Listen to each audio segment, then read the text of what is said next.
Okay जी, चलें let's start. आप सारे लोगों को ये स्लाइड नजर आ रही है एनालिसिस प्रोसीजर वाली, और सबको आवाज आ रही है क्लियर? यस सर, आ रही है आवाज, स्क्रीन भी शो हो रही है, स्लाइड भी आ रही है।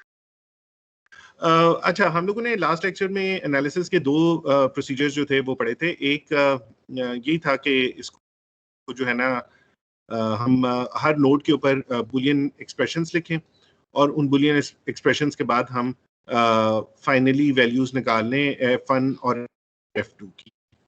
ये जरा थोड़ा सा कॉम्प्लेक्स तरीका था। फिर हमने इसका एक सिंपल तरीका जो था वो देखा कि हम ट्रुथ टेबल ले लें और आपके जितने इनपुट्स बनते हैं उन सब को एग्जॉस्टिवली रन करें सर्किट के थ्रू, और रन करने से जो भी हमारे पास फाइनल वैल्यूज आती हैं F1 F2 की हर कॉम्बिनेशन के ऊपर, उसमें हम लिखते जाएं कि होती है या वन होती है। तो इस तरह से हमने किया और हमारे पास ये सारी F1 F2 की वैल्यूज आ गई। जब हमारे पास F1 F2 की वैल्यूज आ जाती हैं तो फिर हम इसको एक सिंपल कार्नोफ मैप में डाल के तो दोनों की बुलियन इक्वेशंस जो हैं वो बना सकते हैं, और उससे हमें पता लग जाएगा कि सर्किट क्या इसका फंक्शन है, क्या सारा कुछ है।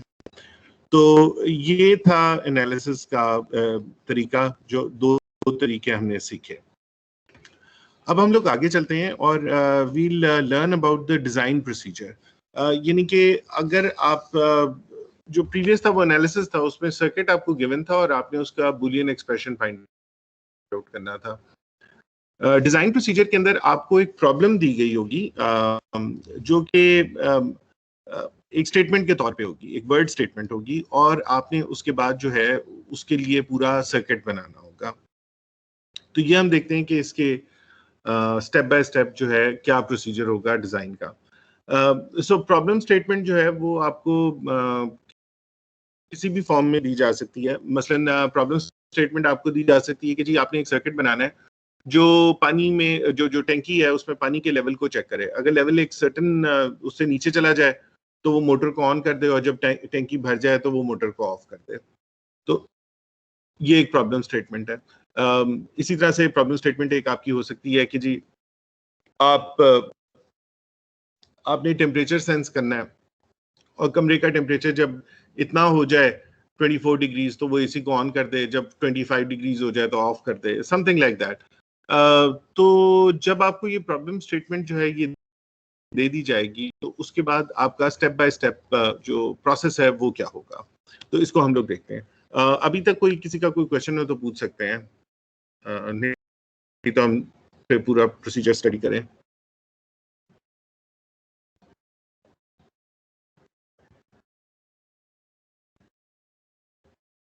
जी, नो क्वेश्चंस?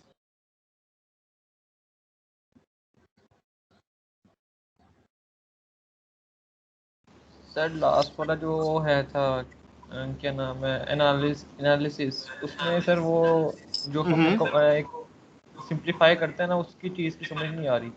उस दिन भी कर रहा था मैं तो वो हो नहीं रहा था। हाँ, जो ये बुलियन एक्सप्रेशन सिंपलीफाई करना है आपने?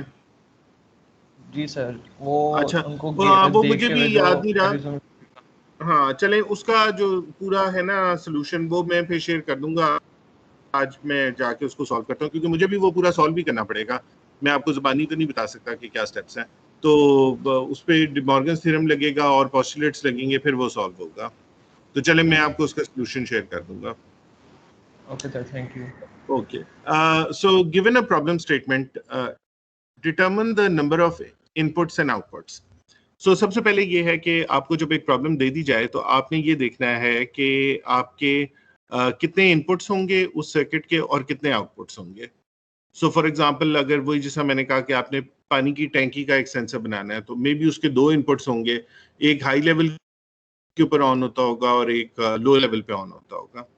उसके आउटपुट कितना होगा, उसका मे बी एक आउटपुट होगा जो कि मोटर को जाता होगा, और जब लेवल नीचे जाएगा तो वो आउटपुट 1 हो जाएगा, मोटर ऑन हो जाएगी। जब लेवल ऊपर भर जाएगा तो वो आउटपुट 0 हो जाएगा और मोटर रुक जाएगी। तो इस तरह के सर्किट का हम डिटरमिन कर सकते हैं कि इसके दो इनपुट्स हैं और एक आउटपुट है। कोई और प्रॉब्लम होगी तो उसके हिसाब से। लेकिन सो प्रॉब्लम स्टेटमेंट में सबसे पहली स्टेप है हमारी कि number of inputs and outputs को डिटरमिन करें। जब इनपुट और आउटपुट डिटरमिन हो जाती है तो फिर उसका ट्रुथ टेबल बनाएं। ट्रुथ टेबल आपको ये बताएगा कि किस इनपुट के ऊपर आउटपुट को क्या होना चाहिए। जब इनपुट 1 है तो आउटपुट को क्या होना चाहिए, जब इनपुट्स का कोई और कॉम्बिनेशन है तो ट्रुथ टेबल जो है वो एग्जॉस्टिव बनेगा, यानी कि अगर आपके 2 इनपुट्स हैं तो 4 का ट्रुथ टेबल बनेगा, अगर 3 इनपुट्स हैं तो 8 का बनेगा, 4 इनपुट्स हैं तो 16 का बनेगा। जब एक दफा आप ट्रुथ टेबल बना लेते हैं तो फिर उसके बाद आप उसका बुलियन एक्सप्रेशन सिंप्लीफाई करेंगे थ्रू कार्नोफ मैप, और एक दफा आपके पास बुलियन एक्सप्रेशन आ जाता है तो फिर सर्किट बनाना जो है वो उसका एक स्ट्रेट फॉरवर्ड तरीका है, वो हमने देख लिया है। एंड और से भी बना सकते हैं और नैंड ओनली से भी बना सकते हैं। ठीक है जी, एनी क्वेश्चंस ऑन दिस?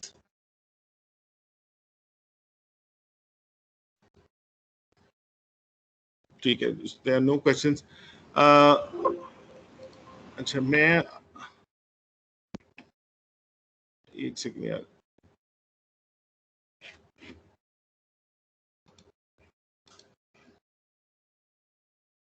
अच्छा एक बात ये मैंने करनी थी। देखिए इस वक्त भी 17 लोग अटेंड कर रहे हैं, आपकी क्लास में 50 स्टूडेंट्स हैं।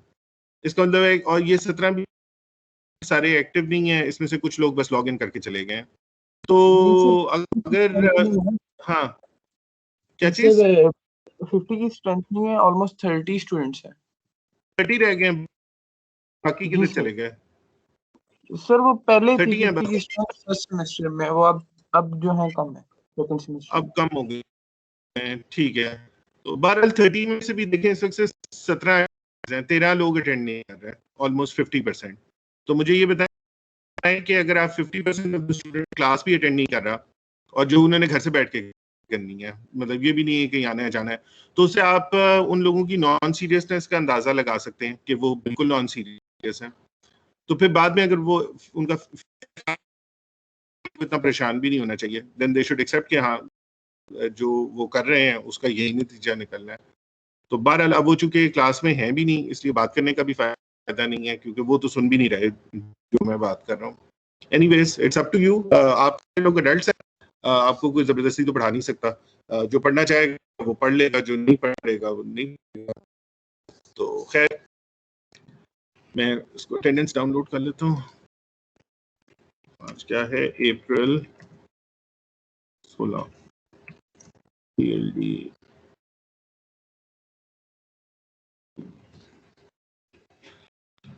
चलें हम लोग अब आगे अपना चलते हैं, और हमने कहा कि डिज़ाइन प्रोसीजर को हम लोग समझने की कोशिश कर रहे हैं। तो डिज़ाइन प्रोसीजर जो है वो अब हम एक एग्जांपल से करते हैं। मसलन वो कहता है कि design a circuit to convert a BCD code to XS3 code. So can any student tell me what is a BCD code? Sir binary coded decimal. जी बिल्कुल, कितने बिट्स का होता है ये? सर ये था 4 का, या 4 का था आई थिंक। 4 का। और ये कहाँ से कहाँ तक जाता है, इसकी रेंज क्या होती है? रेंज मतलब सर, मतलब कहाँ से शुरू होता है और कहाँ तक जाता है, मैक्सिमम क्या इसकी वैल्यू है? हाँ 0 to 9। 0 to 9। यस ठीक है, सो ये आपका हो गया BCD code. Does anyone know what is an XS3 code? No sir. अच्छा, XS3 कोड जो है ये भी एक कोड है BCD की तरह, और ये करता है कि जहां पे BCD कोड जो है वो 0 होता है, XS कोड की वैल्यू वहां पे 3 होती है।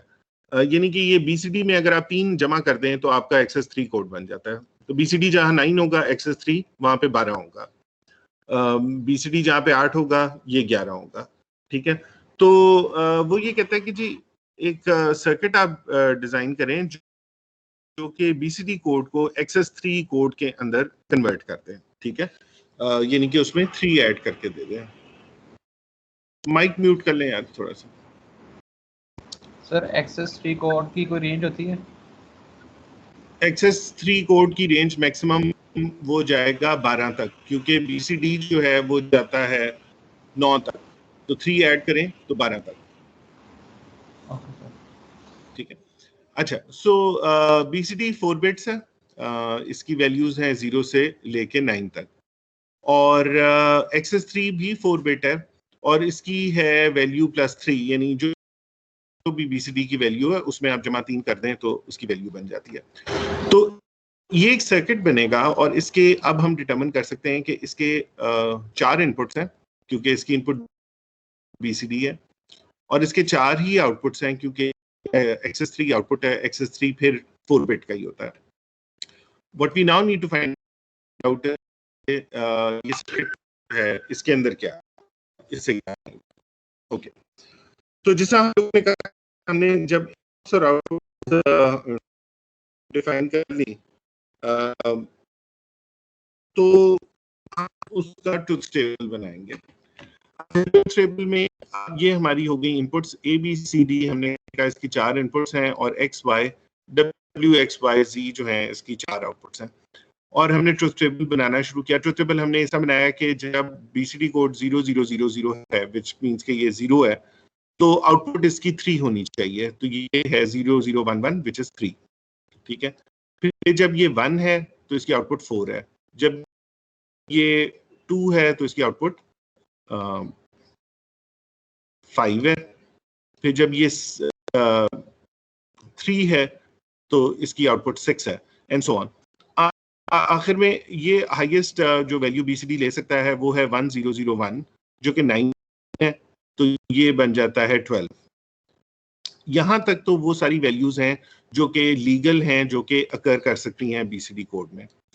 लेकिन चूंकि ये 4 बिट्स हैं तो इसका मतलब है इसके मजीद कॉम्बिनेशंस बनते हैं जो कि 16 हैं।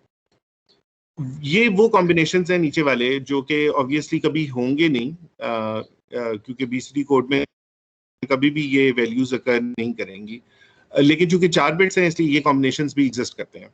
तो हम इसका फायदा उठाएंगे और हम ये कहेंगे कि ये जितने कॉम्बिनेशंस हैं उस पे हमारी आउटपुट्स जो हैं वो डोंट केयर है, because these will never occur, so we don't care कि हमारी आउटपुट क्या होती है, हम अपनी आउटपुट को डोंट केयर बना देंगे। फायदा उसका ये होगा हमें कि जब हम डोंट केयर डाल देंगे तो हमारा जो बुलियन एक्सप्रेशन है वो फर्दर सिंप्लीफाई हो जाएगा। अगर हम इस पोर्शन को निकाल दें तो आपकी ज्यादा कॉम्प्लेक्स इक्वेशंस बनेंगी कंपेयर टू कि अगर इसको हम डाल के रखें। तो जहां पे भी हमारे पास डोंट केयर आता है हम उसको इस्तेमाल करने की जरूर कोशिश करते हैं। ठीक है जी, यहां तक क्लियर है सबको?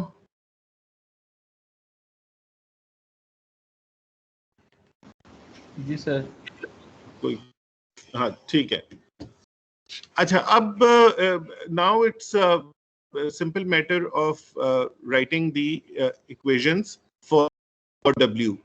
अब ये मैंने सबसे पहले मेरी पहली आउटपुट है W, तो मैंने W को लिया और W को देखा कि वो 1 कहाँ पे है, किन मिन टर्म्स के ऊपर W 1 है। सो ये वाली मेरी मिन टर्म्स हैं ABCD, और ये यहाँ पे 1 है, तो जहाँ जहाँ ये मेरी जो, तो ये आप इसको उसी तरह से बना सकते हैं।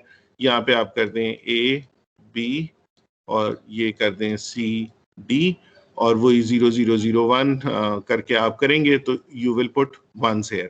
सो ये आपके 5 1s आ गए, और उसके अलावा ये जो नीचे थे जहां जहां पे फर्दर कॉम्बिनेशंस बनते थे डोंट केयर के, वहां पे मैंने एक्सेस डाल दिए। इन एक्स के डालने से ये होगा कि मेरी इक्वेशन ज्यादा सिंप्लीफाई हो जाएगी।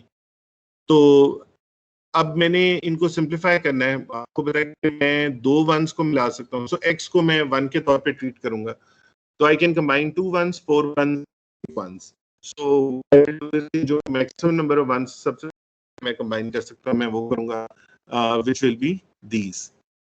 ठीक है, ये मेरा एक कॉम्बिनेशन बन जाएगा। उसके बाद मैं इनको कंबाइन कर सकता हूँ इकट्ठा, ये मेरा दूसरा कॉम्बिनेशन बन जाएगा। और फिर तीसरा कॉम्बिनेशन ये है कि मैं इन 4 को कंबाइन कर सकता हूँ, तो ये मेरा, तो इसमें मेरे सारे 1s भी कवर हो गए, मैक्सिमम नंबर जो मैं ले सकता था, ज्वाइन कर सकता था, वो मैंने कर लिया है। तो ये उसने भी दिखाया है, और इसके बेसिस पे मैंने इक्वेशन लिखी, तो वो आ गई W = A + BC + BD। इसी तरह से फिर मैं इक्वेशन बनाऊंगा X के लिए। एक्स को भी अगर आप देखें तो उसने किस तरह से कंबाइन किया है। सबसे पहले तो हम ये दो और ये दो कंबाइन कर सकते हैं। ये एक हमारा कॉम्बिनेशन बन गया वंस का, ठीक है। उसके बाद हम लोग ये दो और ये दो कंबाइन कर लेंगे, ये दूसरा बन गया। ये एक वन किसी से कंबाइन नहीं होता, इसको मैं इस डोंट केयर के साथ कंबाइन कर दूंगा, ये मेरा तीसरा बन जाएगा। तो ये वो शो कर रहा है, ये आपका वो बन गया। उसके बाद सर एक चीज़ भी ये समझ आ रही है, कार्डन मैप आप बना रहे हैं तो इक्वेशन का किस तरह में बना रहे हैं, ये वन वन किस तरह आप लगा रहे हैं, ये चीज़ नहीं समझ लग रही यार। आपको ये चीज समझ लग रही तो मतलब आप पढ़ी कुछ नहीं सर, वो तो पता चैप्टर चलता तक आके आपको अगर चौथे चैप्टर तक ये नहीं पता कार्डन ऑफ मैप में वन कहाँ आएगा तो फिर मुझे बताया ना, ये तो बड़ी खतरनाक सिचुएशन हो गई। आ रही है समझ? जी हाँ। सर मैं बता रहा हूँ कि जब वो तो उसमें हमने पढ़ा था ना, इक्वेशन जिसमें दी होती थी उधर उस जगह पे हम वन लगा देते थे। अब इस चीज का इधर पूछ रहा हूँ, इधर किस तरह हम वन लगा रहे हैं? इधर हम वन इस तरह लगा रहे हैं कि ये जिस तरह से मैंने आपको बताया था, ये ए बी और ये सी डी है। ये हमने ये लर्न नहीं किया था, यहाँ पे ये 0 0 है, 0 0 0 1 1 0 सॉरी 1 1 और 1 0, ठीक है।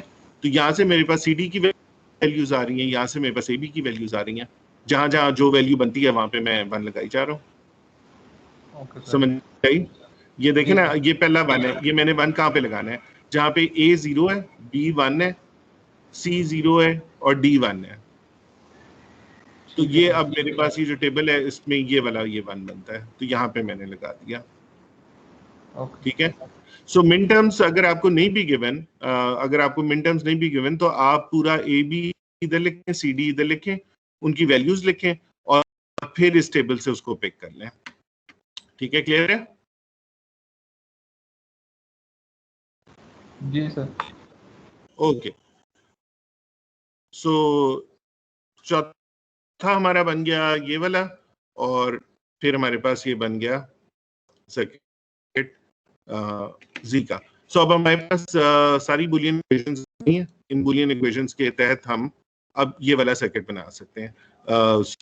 सो फॉर एग्जांपल अगर मैं ये देखूं W किस समय बनाया, W is equal to A और B एंडेड विद C और D। सो सबसे ऊपर वाला गेट ये और गेट बन जाएगा, इसकी एक इनपुट A हो जाएगी, दूसरी इनपुट होनी चाहिए B एंडेड विद C और D। So this would be one input is B, अगर आप मैं इसको देखूं B एंडेड विद C और D। सो दूसरी इनपुट इसकी एक और गेट से आनी चाहिए, ये वाला एंडेड विद, और ये इसका एक इनपुट है C और दूसरा इनपुट है D। सो यहाँ से ये C और D आ गया, C और D B के साथ एंड हो गया और B ये जो है ये और हो गया A के साथ और मेरा W बन गया। अगर मैं Z को देखूं तो Z is very simple, D बार है, सो D ये कन्वर्टर के थ्रू आया और आपके आउटपुट के ऊपर आ गया and so on. So this way I can create a complete circuit. ठीक है जी, क्लियर? Any questions? अगर किसी और का भी कोई क्वेश्चन हो तो पूछ लें, फिर हम अगली एग्जांपल करते हैं।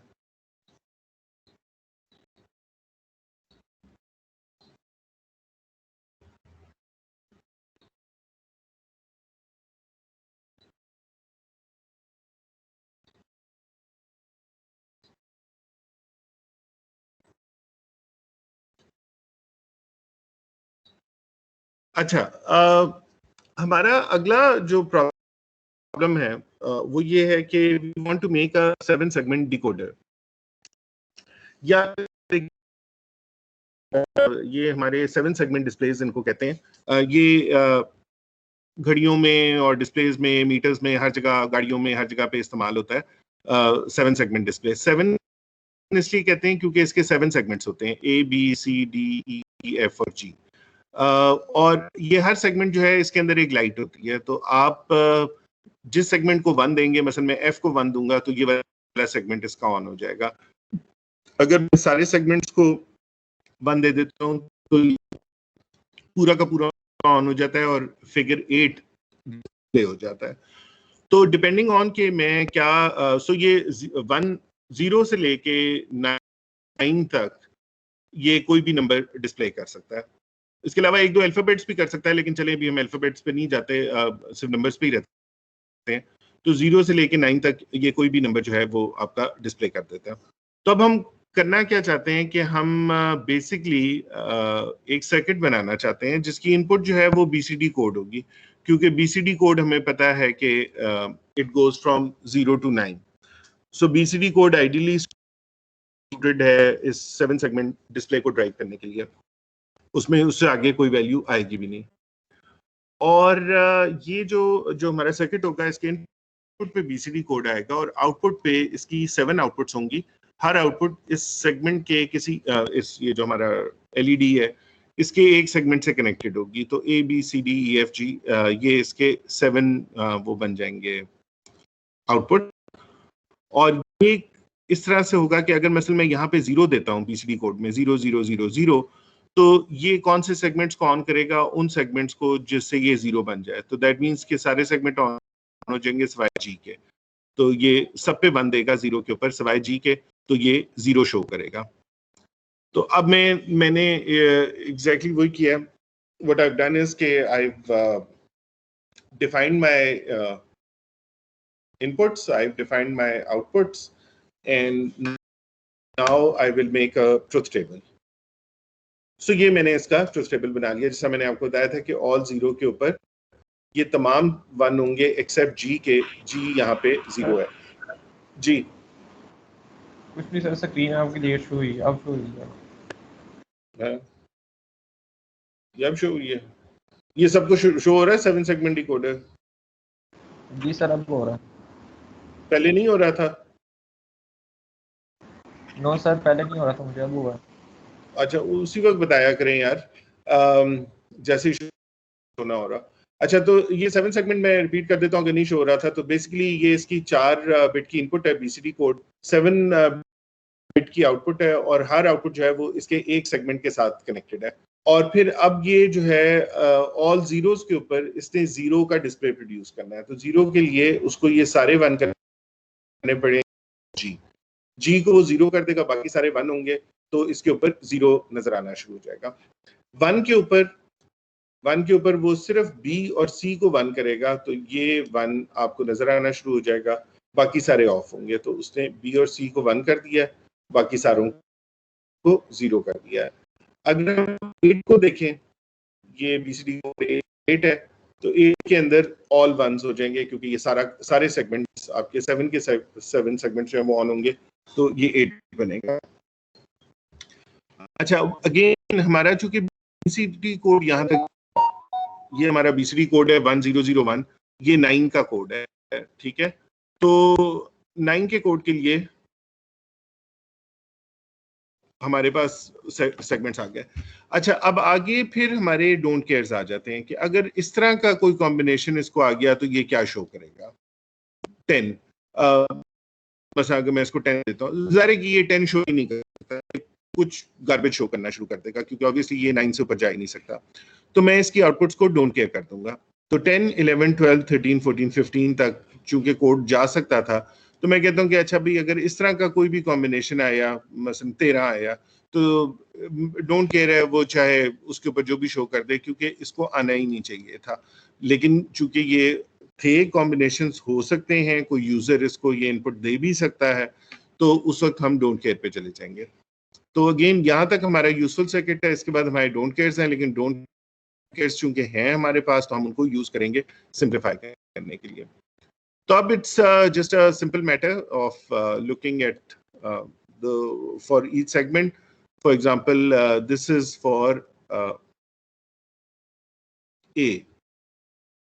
सो मैं देखना है कि ए कहाँ 1 है, वहां पे मैं ये 1s डाल दूंगा। अगेन मैं रिपीट करता हूँ, ये 1 कहाँ से आएंगे, क्योंकि यहाँ पे आप लिखेंगे W और X, यहाँ पे आप लिखेंगे Y और Z, और वैल्यूज डालेंगे 0 0 1 1 1 0। यहाँ पे W और X की वैल्यूज डालेंगे, और फिर उसके करस्पॉन्डिंगली देखेंगे 1s आपके कहाँ पे आते हैं। फिर हम सिंप्लीफाई कर लेंगे, एंड ए के लिए आपका ये सर्किट बन जाएगा, ठीक है। So what I want the class to do is give me the Boolean expression for B.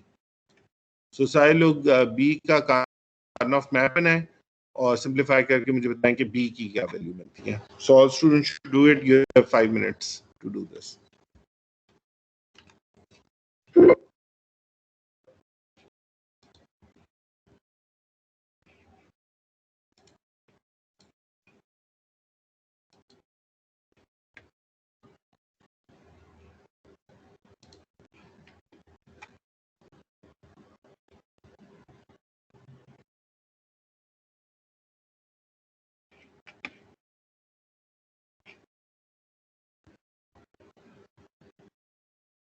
जो लोग इस वक्त ये बना रहे हैं वो जरा हैंड रेज करें ताकि मुझे पता लग जाए कितने लोग क्लास में एक्चुअली एक्टिव हैं।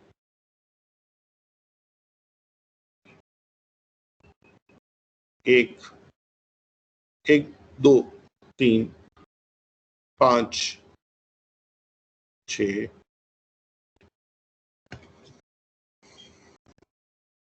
10, 11, 12, 13, 14,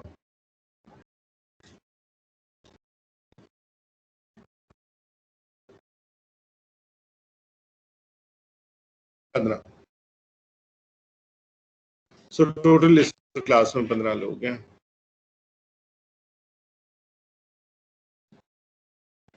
ठीक है जी, हैंड्स डाउन कर दें। खैर है।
हाँ यार उसामा, अस्सलाम वालेकुम। बस पता करना था कि आज वो पेंटर आया है और चाबी मिल गई है, क्योंकि वो आज फिर एसी वाले को मैंने दोबारा बुलाया है। कल भी वो आए थे, तो आज वो 11:30 पौने 12 तक हमने फिटिंग के लिए आना है वहाँ पे घर पे। बस पता करना था कि चाबी आज है या नहीं।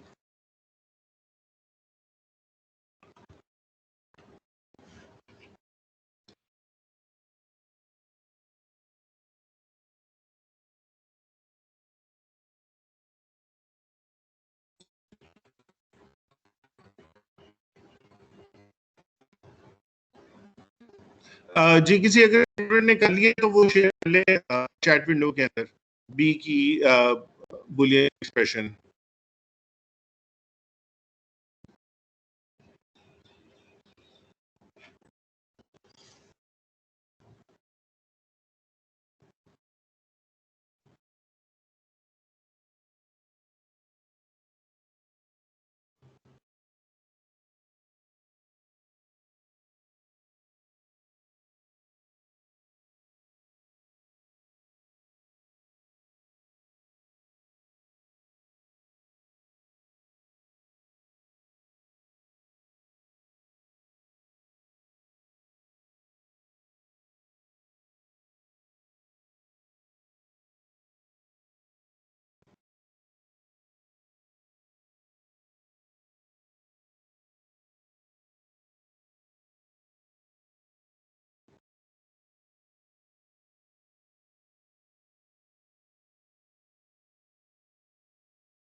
हाँ जी, किसी स्टूडेंट ने नहीं किया अभी तक?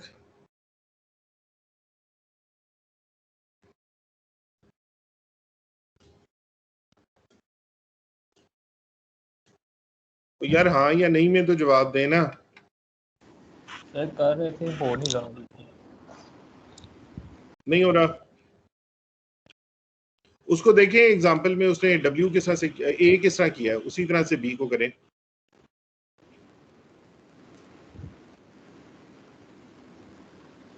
सर आपकी स्क्रीन ही शो नहीं हो रही मुझे।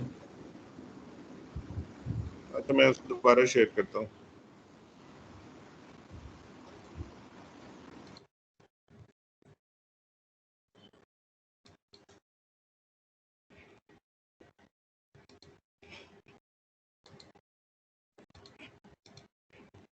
जी हो रही है शो? जी सर।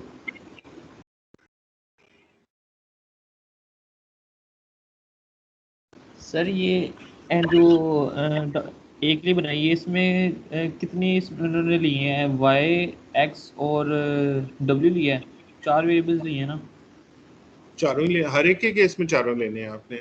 सर लेकिन अब B के लिए हम किस तरह 4 लेंगे? B के लिए तो बन रहे हैं 5-6 वेरिएबल है इसमें। क्यों? B के लिए भी इनपुट्स तो W, X, Y, Z है ना?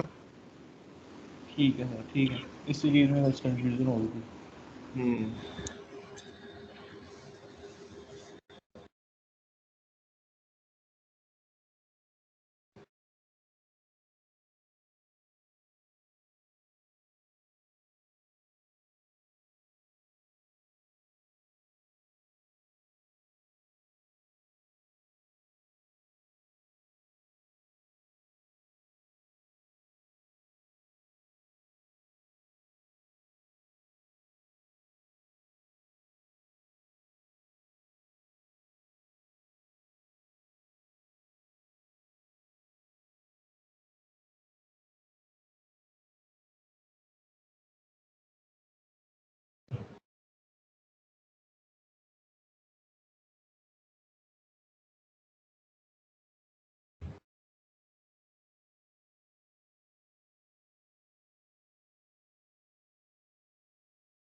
चले हम लोग आगे चलते हैं। अब ये आप लोग फिर बाद में करते रहना, क्योंकि अभी हमने काफी मटेरियल कवर करना है, तो let's move on.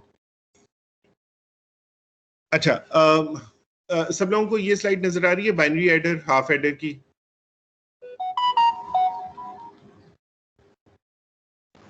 Ji sir आ गई। ओके। अच्छा, तो आज हम लोग स्टडी करते हैं कि एडिशन जो है, अगर वो आपने करनी हो, आपने एक एडर बनाना हो, तो आप किस तरह से बना सकते हैं। ठीक है, तो सबसे पहले हम लोग स्टडी करेंगे, ये हमारा है जिसको हम लोग हाफ एडर कहते हैं। हाफ एडर की 2 इनपुट्स होती हैं और 2 ही आउटपुट्स होती हैं। 2 इनपुट्स आपकी 2 बिट्स हैं जिनको आपने ऐड करना है, एक्स और Y. So it adds 1 bit plus 1 bit, और इसकी आउटपुट क्या होती है? सम एंड कैरी।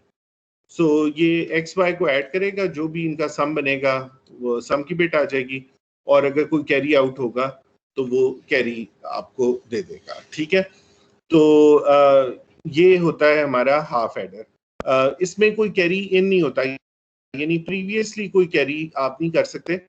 आप सिर्फ सिर्फ जो बिट्स आप ऐड कर रहे हैं उनमें अगर कैरी जनरेट हो तो वो कैरी ये लेके आता है। अगेन हमने इनपुट्स और आउटपुट्स डिफाइन कर दी। सो हमारी इनपुट्स जो हैं वो हैं एक्स वाई और हमारी आउटपुट्स हैं कैरी और सम। तो इसको हम देख लेते हैं कि फॉर एग्जांपल अगर आपकी इनपुट 0 0 है, 2 बिट 0 है, तो ऑब्वियसली सम आपका 0 होगा। अगर 0 1 है तो 0 plus 1 is 1.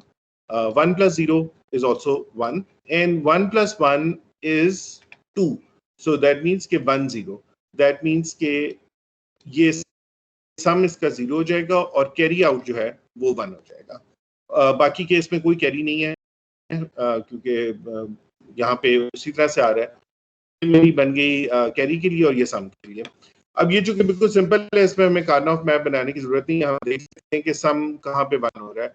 सम 1 हो रहा है जब 0 1 हो या 1 0 हो, तो दैट मीन्स के और ये 0 है जब दोनों 0 हो या दोनों 1 हो। तो हमें पता है कि ये हमारा एक्सक्लूसिव और का फंक्शन है। तो सम के लिए सिंपली मैं दोनों बिट्स को एक्सक्लूसिव और कर दूंगा तो मेरे पास सम की बिट आ जाएगी। अगर मैं कैरी की बिट को देखूं तो कैरी 1 सिर्फ तब हो रहा है जब दोनों 1 है, बाकी हर पॉइंट के ऊपर वो 0 है। तो दैट मीन्स के कैरी जो है वो एक एंड गेट है, तो एंड गेट के तौर पे मैं इधर लगा दूंगा दोनों बिट्स के साथ, तो ये मेरा सम और कैरी बन जाएगा। तो ये मेरा हाफ एडर मैंने बना लिया। इससे रिलेटेड कोई अगर चीज समझ ना आई हो तो पूछ सकते हैं।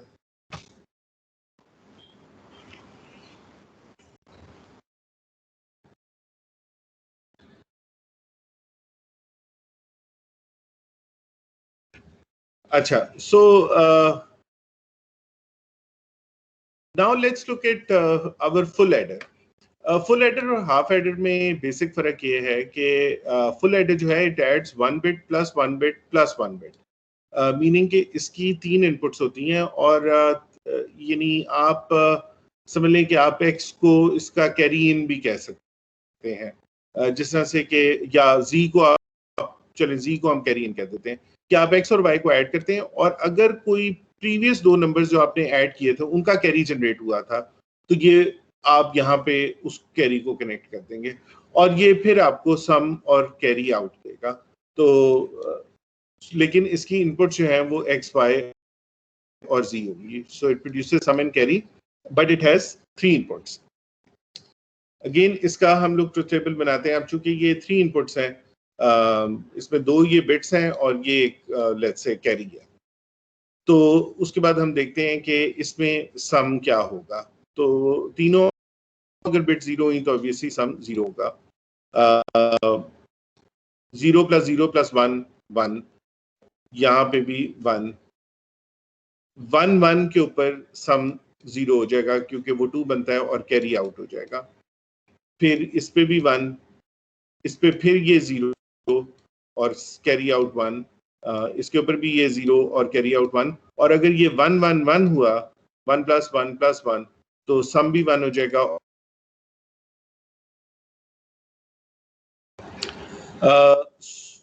सो अब हमारे पास ये आ गया कैरी का और ये सम का आ गया। सम का अगर हम देखें तो अगेन सम 1 तब हो रहा है जब हमारे ऑड नंबर ऑफ वंस 1 है, यानी अगर ये 1 है, अगर ये 2 1 थे तो ये 0 हो गया और यहाँ पे हमारे पास फिर ऑड नंबर ऑफ वंस थे तो ये 1 हुआ है।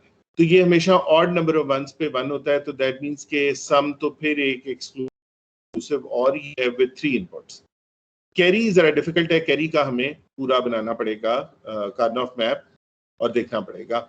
12 लिस्ट यहाँ पे सम का भी कार्नोफ मैप बना दिया, तो ये सम का बन जाता है मैप और इसको अगर मैं वैसे लिखूं तो ये इस तरह बनता है X Y bar Z bar plus X bar Y Z bar plus X bar Y bar and so on, और this is actually equivalent to X exclusive OR with Y exclusive OR with Z. इसी तरह से ये नीचे मैं बना सकता हूँ कैरी का, और कैरी जो है वो बन जाएगा एक्स वाई प्लस एक्स जी प्लस वाई जी। ठीक है, तो सर हाफ एडर में हम कार्नोफ मैप की जरूरत नहीं पड़ेगी? कार्नोफ मैप की हाफ एडर में तो कोई जरूरत नहीं है, आप बनाना चाहते हैं तो बना लें, लेकिन वो तो बिल्कुल सिंपल है। जी सर, ओके। सो एनीवे हमारे पास ये दो आगे हैं बुलियन फंक्शंस, इनको अब हम इस डब्बे में इंप्लीमेंट कर सकते हैं। And this is for sum and this is for carry. तो ये हमारा बन गया फुल एडर। इसको हम वैसे इस तरह भी इंप्लीमेंट कर सकते थे। ये ऊपर वाला जो सम है, ये मैंने आपको बताया था कि ये तो फिर एक्सक्लूसिव और फंक्शन है, तो हम दो एक्सक्लूसिव और गेट्स के साथ सम इंप्लीमेंट कर सकते हैं। कैरी अलबत्ता 3 एंड गेट्स लगेंगे और एक और गेट लगेगा, तो फिर आपका कैरी बनेगा। लेकिन अब ये आपका फुल एडर बन गया। ठीक है जी। सो हमने हाफ एडर भी समझ लिया और फुल एडर भी। यहाँ तक कोई क्वेश्चन हो तो आप पूछ सकते हैं।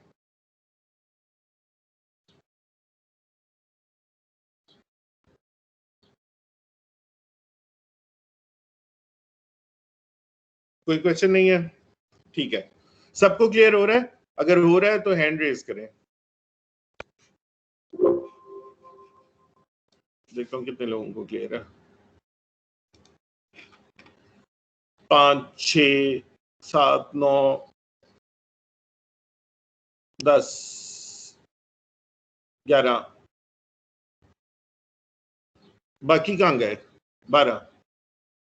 बाकियों को, अच्छा जिनको क्लियर नहीं है वो हैंड रेज करें। अब ये आप लोग हैंड्स डाउन कर दें, जिनको क्लियर नहीं है वो हैंड रेज करें।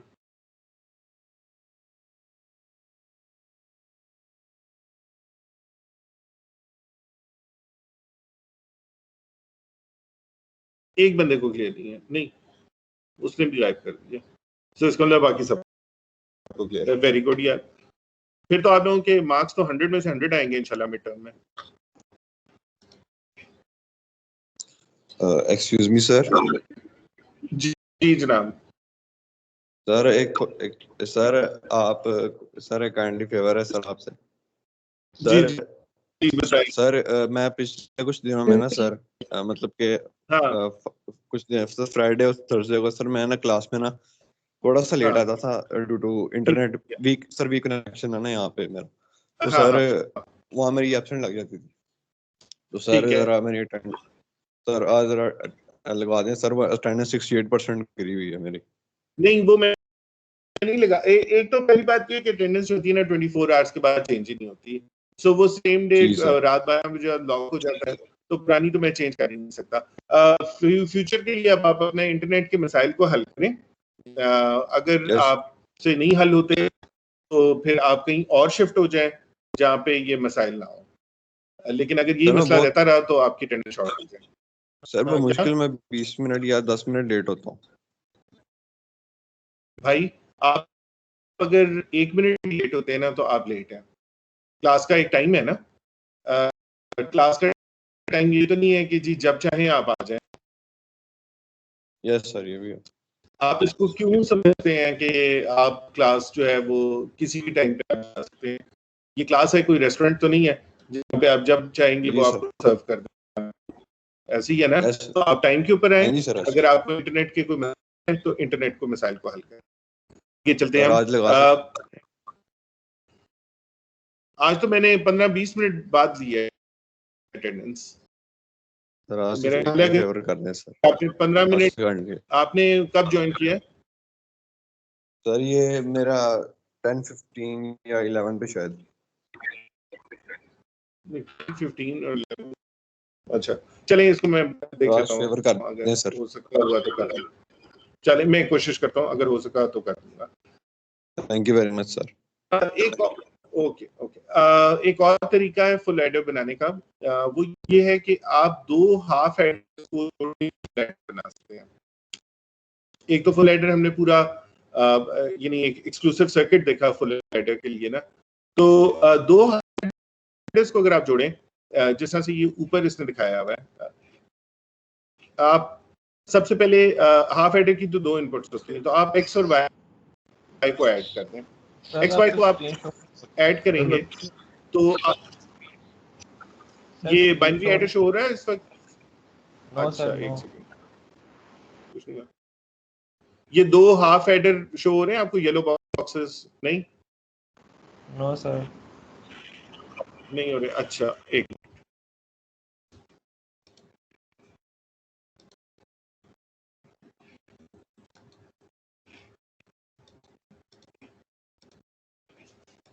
जी अब हो रहे हैं? सर अभी तक तो नहीं हुए। अच्छा एक सेकंड।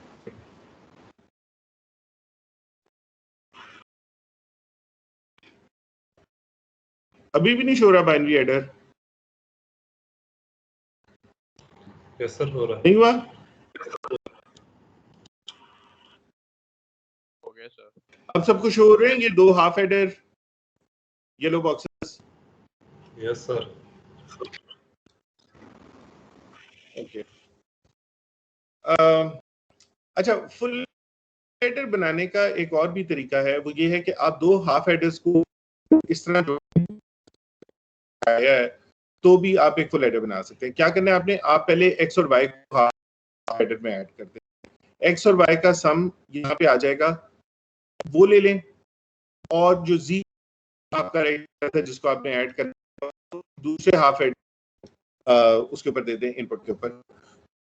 सम प्रोड्यूस हो रहा है एक्स प्लस वाई जो सम हमें चाहिए। रह गई बात की, तो कैरी आउट ये है कि कैरी आउट आपका 1 होता है, चाहे यहाँ पे कैरी जनरेट हो या यहाँ पे कैरी जनरेट हो, इन दोनों में से कहीं पे भी कैरी आ जाए तो कैरी 1 आता है।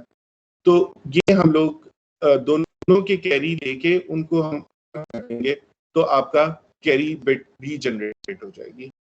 तो उसी साइड में हम लोगों ने देखा कि हमने ये जो था पूरा एक डेडिकेटेड सर्किट बनाया था फुल एडर के लिए।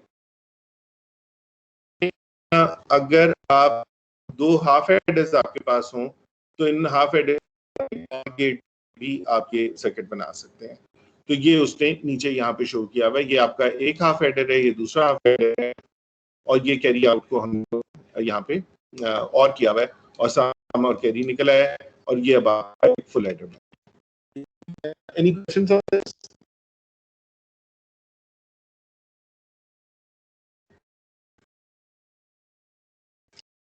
Okay. Looks like there are no questions. चले, let's take a 5-minute break, और 5-minute break के बाद हम लोग दोबारा कंटिन्यू करते हैं।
चलिए जी हम स्टार्ट करते हैं। आई होप हर बंदे ने ब्रेक ले ली है 5 मिनट की। So let's get started. ये अब सारे लोगों को ये स्लाइड आ रही है बाइनरी एडर जिस पे लिखा हुआ है।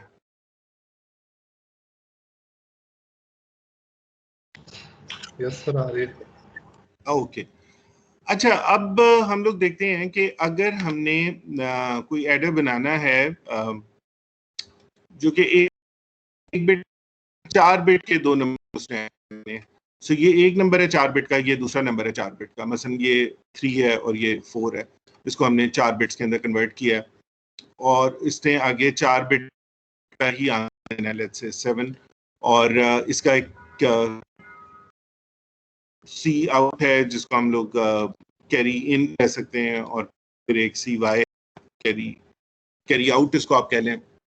तो अगर ये हमने बनाना हो तो हम किस तरह बनाएंगे? तो अगर हम ये देखें कि हम लोग, अगर हमारे पास 2 4 बिट के नंबर्स हों, उनको जब हम ऐड करते हैं तो हम करते हैं सो पहले x0 को y0 में ऐड करते हैं, एक सम आ जाता है। अगर कैरी आता है तो कैरी हम ऊपर ले आते हैं और फिर कैरी और x1 y1 को ऐड करते हैं, दूसरा सम आता है। फिर कोई कैरी आता है तो उसको ऐड करते हैं, फिर इनके सम से कोई कैरी आता है तो इसको ऐड करते हैं, और आखिर में हमारे पास एक कैरी आउट बच जाता है।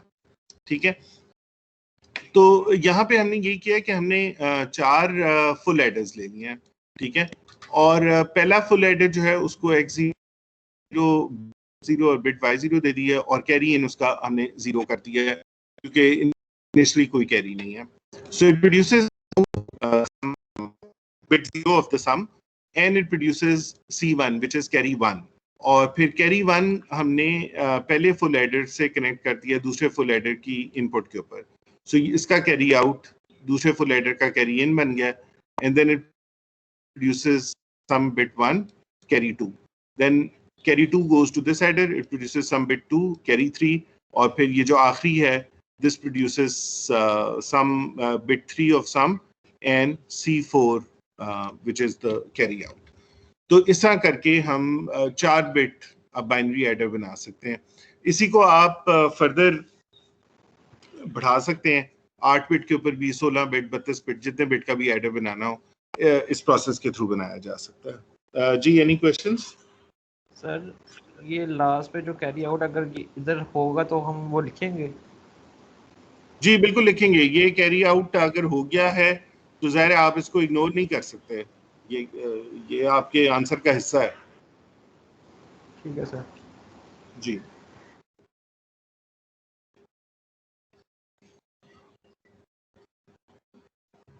अच्छा, सो कैरी प्रोपगेट एडर, ये तो वही चीज़ है जो अभी हम लोगों ने पढ़ी बेसिकली। अच्छा, ये अब हम लोगों ने, आप ये देखें कि ये इसने क्या किया है कि इसने एक 4 बिट का एडर बनाया, ये जो हमने अभी लर्न किया था, ये इसकी सम की बिट्स आ गई, और पहले 4 बिट एडर का जो कैरी आउट था, जो ये अभी आप पूछ रहे थे कि उसका हम क्या करेंगे, वो उसने कैरी इन बना दिया नेक्स्ट 4 बिट एडर के लिए। ठीक है, और ये फिर इसका फर्दर कैरी आउट हो गया अगर कोई कैरी होगा।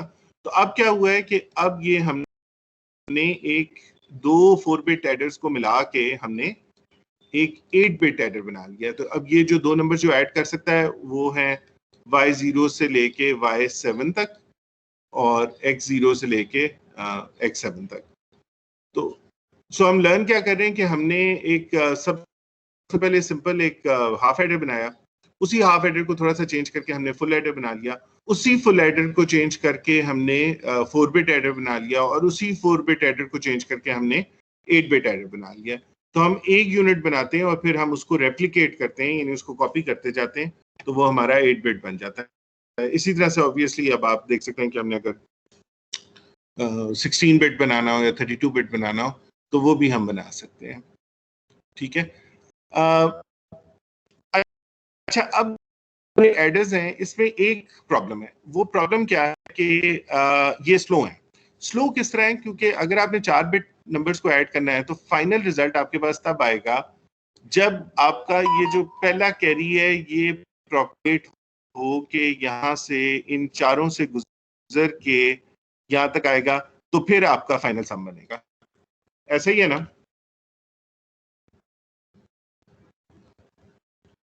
तो इसका मतलब है कि हर एडर में कोई डिले होती है, तो जितनी डिले होगी वो सारी की सारी एड अप होती जाएगी। मसलन अगर ये लेट्स से मैं कहता हूँ 5 सेकंड ये लेता है ऐड करने में, तो ये भी 5 सेकंड लेगा, ये भी, तो पूरा आंसर कितना आएगा? 20 सेकंड, 20 सेकंड्स के बाद, क्योंकि इसने 4 फुल एडर से गुजरना है। अब अगर आपके 8 फुल एडर्स हुए या 100 फुल एडर्स हुए, तो उतना ही ज्यादा टाइम आपको लगेगा, because carry has to propagate through all of them, ठीक है? और हर गेट की अपनी डिलेज होती है। तो अब अगली जो हमारी एफर्ट है, क्या हम ये जो कैरी की है इसको खत्म कर सकते हैं या नहीं कर सकते, ठीक है? How can we get rid of this carry? एक सेकंड।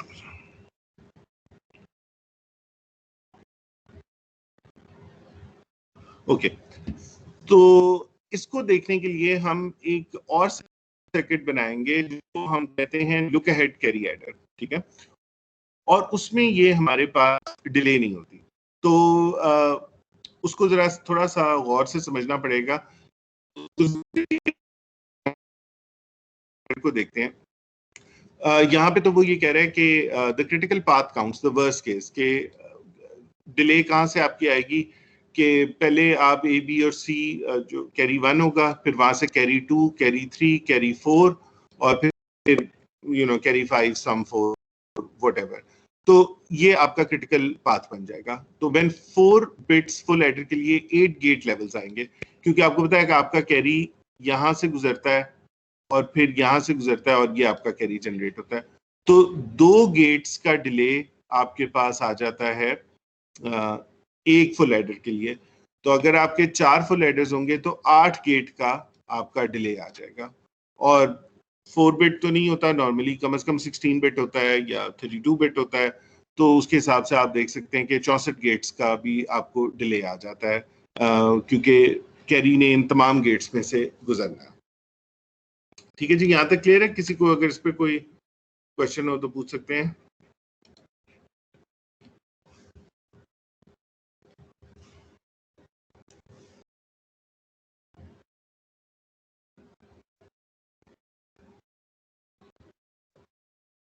ओके, अच्छा, तो अब हम एक सर्किट बनाने की कोशिश करेंगे जो इस डिले को मिनिमाइज करेगा। सो सर्किट को समझने के लिए हम सबसे पहले ये करेंगे कि हम इसको एक जनरलाइज सर्किट बनाते हैं और हम कहते हैं कि लेट्स से एक सर्किट है जिसकी इनपुट है ए आई बी आई और कैरी इन जो है वो सी आई है, ठीक है? और उसकी आउटपुट है एस आई और सी आई प्लस वन, यानी कैरी आई प्लस वन का मतलब है कि वो जो नेक्स्ट स्टेज के लिए, यानी कैरी 5 अगले गेट के लिए जो कैरी आउट है हमारा, ठीक है? और हम कुछ इंटरमीडिएट टर्म्स डिफाइन करेंगे। मसलन ये जो एक्स और है इसकी जो आउटपुट है इसको हम कहेंगे पी आई, यानी ए आई बी आई की ये जो एक्सक्लूसिव और है पी आई, और जो इनका कैरी है उसको हमने कहा जी आई। सो बेसिकली हमने सिर्फ इन नोड्स को नाम दिए हैं, कोई हम अभी फर्दर कुछ भी नहीं कर रहे हैं। और फिर यहाँ पे ये एक्सक्लूसिव और है तो हमने कहा कि ये एक्सक्लूसिव और क्या आउटपुट है? P I exclusive OR with C I, क्योंकि इसकी एक इनपुट पी आई है और इसकी दूसरी इनपुट सी आई है, ठीक है? तो ये बन गया P I exclusive OR with C I. इसी तरह से इसकी जो कैरी आउट है इसकी इक्वेशन हमने बनाई तो वो बन गई पी आई सी आई, जो यहाँ से आ रहा है क्योंकि ये पी आई है और ये सी आई है, तो P I C I OR with G I. G I आपका क्या है? ये वाला टर्म जो हमने डिफाइन किया था, ये इसके साथ और हो रहा है। तो ये हमारा सी आई प्लस वन क्या है? P I C I plus G I. और एस आई क्या है हमारा? P I exclusive OR with C I. P I ये है, जी आई ये है, सी आई ये है, और ये हमारे 2 बिट्स हैं। यहाँ तक क्लियर है? इसमें तो कोई कंफ्यूजन नहीं।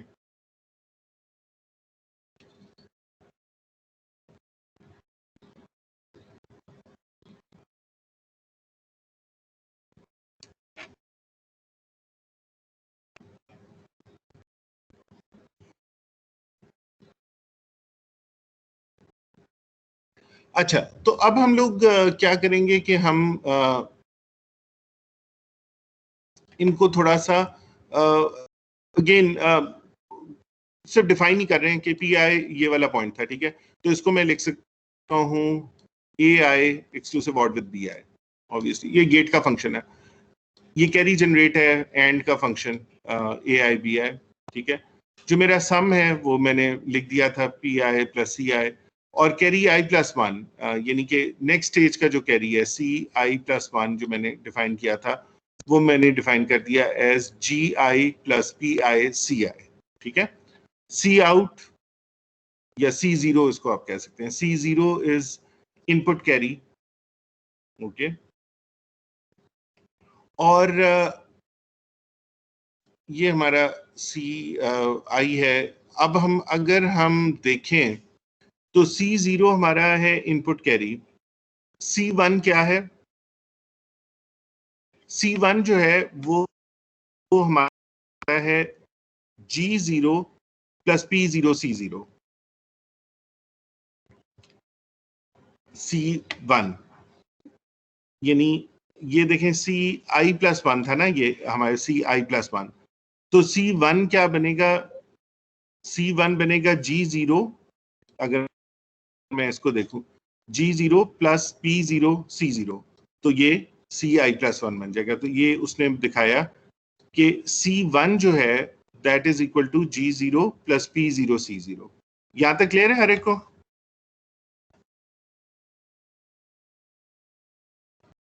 सी वन मैंने किस तरह लिखा है, क्योंकि अगर आपको सी वन समझ नहीं आया तो फिर आपको आगे नहीं समझ आएगा कुछ भी।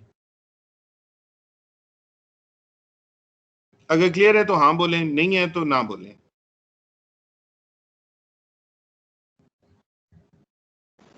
नहीं है। सी आई प्लस वन को आप देखें ना, इस एक सेकेंड,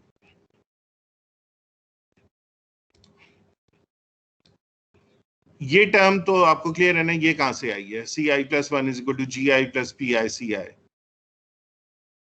ये क्लियर है? जी सर, जी सर। बस इसी की वैल्यू मैंने ये ली है, और मैंने कहा कि सी वन क्या होगा, सी जीरो तो इनपुट कैरी हो गया, सी वन क्या होगा, सी वन का मतलब है, सी वन का मतलब है कि आई है जीरो, क्योंकि सी आई प्लस वन है ना, तो सी वन पे आई की वैल्यू है जीरो, तो यहाँ पे मैंने आई की वैल्यू जीरो डाली तो मुझे मिल गया जी zero plus P zero C zero, ठीक है। ये डिफरेंट स्टेजेस है ना, तो ये पहली स्टेज है, तो इस स्टेज को मैं कह रहा हूँ कि पहली स्टेज का जो कैरी आउट है वो कहां से आता है, जी zero plus P zero C zero से, ठीक है। आई एक जनरल टर्म है ना, आई कोई भी स्टेज हो सकती थी, तो पहली स्टेज जीरो है, अगली स्टेज वन है, दूसरी आई तो वन टर्म भी हो सकती थी अगर वहां पे कैरी होता तो, फर्स्ट टर्म में। कहां पे आई की वैल्यू वन नहीं हो सकती अगर उसमें कैरी होता तो? नहीं, वो फिर हमारे पास हम जीरो से स्टार्ट कर रहे हैं ना, तो सी जीरो हमने कह दिया कि इनपुट कैरी है, ठीक है सर, ठीक है। पहली स्टेज पे इनपुट है, हाँ अगर होगा तो होगा, नहीं होगा तो नहीं होगा। फिर हमने कहा कि सी वन क्या है, तो सी वन की वैल्यू हमने यहां से ली, तो हमने कहा कि C one is G zero plus P zero C zero, यानी नेक्स्ट स्टेज का कैरी जो होता है प्रीवियस स्टेज के सम से निकल रहा होता है, एक तरह से हम ये कह रहे हैं। तो ये हो गया हमारा सी वन। अब क्लियर है ये सी वन किस तरह है, जी zero plus P zero C zero, यानी स्टेज जीरो स्टेज वन का कैरी जनरेट करती है, ठीक, कैरी इन जनरेट करती है स्टेज जीरो अगली स्टेज के लिए। अच्छा, उसके बाद हम कहते हैं C2। अच्छा, C2 अगेन इसी इक्वेशन में मैं डालूंगा, अगर मैं यहाँ पे C2 डालूं तो दैट मींस के यानी आई यानी ये पूरा, तो इसका मतलब आई की वैल्यू 1 होगी, तो C2 is equal to G1 plus P1 C1, ठीक है। इसी तरह से C3 क्या है, C3 is G2 plus P2 C2, ठीक है। सो C0 मेरा हो गया इनपुट कैरी, C1 हो गया G0 plus P0 C0, C2 हो गया G1 plus P1 C1, C3 हो गया G2 प्लस P2 C2। इसी तरह से अगर आगे मैं कोई और स्टेज बनाऊं तो C4 मेरा हो जाएगा G3 प्लस P3 C3, ठीक है। तो ये मैं कैरी इन इस फॉर्म में मैं लिख सकता हूं। उसके बाद ये करते हैं कि हम इसी इक्वेशन के अंदर जो C2 की इक्वेशन है इसमें मैं C1 की वैल्यू ऊपर वाली इक्वेशन से निकाल के डाल देता हूं। सो ये बन जाएगा G1 प्लस P1 और फिर आगे G0 प्लस P0 C0, ये मैंने इसमें से डाल दी तो मेरे पास ये पूरी टर्म आ गई। Carry 2 is equal to G1 plus P1 G0 plus P1 P0 C0। इसी तरह से ये जो C3 है इसके अंदर मैंने C2 की वैल्यू डाल दी। C2 की वैल्यू मैंने अभी कैलकुलेट की थी तो ये बन गया G2 plus P2 G1 plus P2 P1 G0 plus P2 P1 P0 C0। ये मेरे पास आ गया C3 की वैल्यू। ठीक है, यहां तक हर एक को क्लियर है? जी सर। अच्छा, अब मैं इसके सर्किट बनाता हूं। अच्छा, अब आप ये देखें कि अब मेरा कैरी 3 जो है, मसलन कैरी 3 वो कैरी 2 या कैरी 1 पे डिपेंड नहीं कर रहा, ना कैरी 0 पे डिपेंड कर रहा है। कैरी 0 पे तो कर रहा है लेकिन उसके बाद वो किसी कैरी पे डिपेंड नहीं कर रहा, वो इन इनपुट्स पे कर रहा है। G2 P2 G1 P2 P1 G0 ये सारे के सारे मेरे पास हमेशा अवेलेबल होते हैं, इनको मुझे प्रोपगेट करने की जरूरत नहीं होती। तो मैंने कैरी 3 की डिपेंडेंसी कैरी 2 से खत्म कर दी है, कैरी 2 की डिपेंडेंसी कैरी 1 से खत्म कर दी है। ठीक है, so I am only dependent on carry 0 and intermediate values. तो मैंने जो प्रोपगेट था ना उसको खत्म कर दिया है कैरी को। अब मैं लुक अहेड कर रहा हूँ एक तरह से, तो इसको हम लोग कहते हैं लुक अहेड कैरी एडर। ये इसका लॉजिक डायग्राम है। चलें इसको, अब we are running out of time, इस लॉजिक डायग्राम को फिर हम अगले क्लास के अंदर स्टडी करेंगे। अगर अभी तक कोई क्वेश्चन हो तो ठीक है, नहीं तो फिर हमें आज की क्लास।